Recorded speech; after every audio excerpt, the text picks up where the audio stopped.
কোনো মুসলমান 31 নাইট উদযাপন করতে পারে না।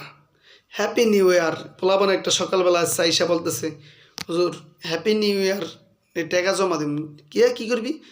আজকে তো নতুন বৎসর হুজুর, অনেক কিছুর আয়োজন আছে, রাত 12টার পর কেক কাইটে খামু, এই সেই কত কিছু।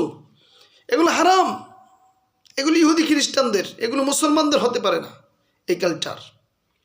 আপনার ছেলে সন্তান মেয়ে সন্তান সবাইকে খেয়াল করেন, এগুলো কেন করবেন? ইসলামকে এগুলো শিক্ষা দিয়েছে? 5 ওয়াক্ত নামাজের শিক্ষা দিয়েছে। নামাজ পড়ে আপনার ছেলে কোনো দিন খেয়াল করেন?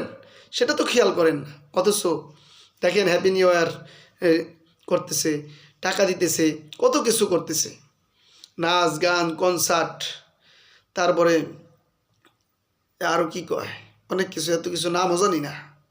এগুলো করা যাবে না, এগুলো মুসলমানের কাজ না। মুসলমানের কাজ যেগুলো সেগুলো করতে হবে।